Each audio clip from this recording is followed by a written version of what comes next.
ডিজিটটা change হবে, পাশাপাশি সাইডের ডিজিটগুলো চেঞ্জ হবে না। তাহলে কত আসছে 448। তার মানে x এর মান আবার 4ও হতে পারে।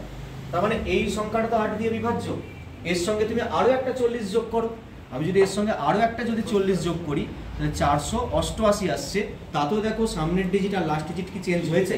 হয়নি, মাঝখানের ডিজিটটা চেঞ্জ হয়েছে। তার মানে এখানে x এর কিন্তু তিনটে মান পসিবল, 0 পসিবল, 4 পসিবল আর 8 পসিবল। বুঝতে পারলে না পারলে না? 40 সংখ্যাটা 8 দিয়ে বিভাজ্য বলে 10 8 দিয়ে বিভাজ্য। আমি কি রকম টাইপের নাম্বার চুজ করতে বললাম? 10 20 30 40। হ্যাঁ এই তো 408।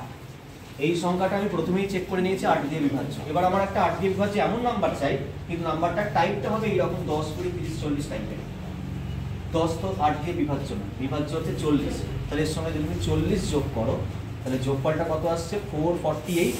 দেখো সামনের ডিজিটটা আর পেছনের ডিজিটটা দেখো চেঞ্জ হলো না, দেখো চেঞ্জ হলো না। এখানে 4 আছে, এখানে 8 আছে, চেঞ্জ হলো না। মাঝখানে ডিজিটটা চেঞ্জ হলো। তার মানে কি x এর মান 4ও হতে পারে। আমি যদি এর সঙ্গে আরো একটা 40 যোগ করি তাহলে ক্ষতি তো কিছু নেই।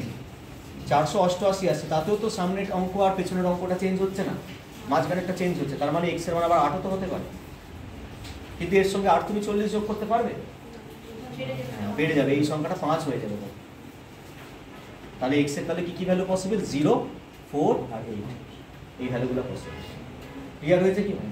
ঠিক আছে, তো এইটা করলাম। এবার তোমরা এইটা ভাববে, আবার কি একই রকম ভাবে ভাববে। আগে x এর একটা ক্ষুদ্রতম মান, ক্ষুদ্রতম মানে 0 দিয়ে আগে স্টার্ট করব। দেখবো যে x এর মান 0 হওয়ার জন্য কি এটা 8 দিয়ে মিলছে কি মিলছে না। যদি না মিলে তাহলে আবার x এর জায়গায় 1 বসাবো, তারপর 2 বসাবো, করে বসাতে যাবো। 1 এ গিয়ে ভাগটা মিলছে। তাহলে বলছে যে 0 দিয়ে ভাগ মেলেনি, 0 76 ভাগ মিলছে না 9 আর 8 দিয়ে।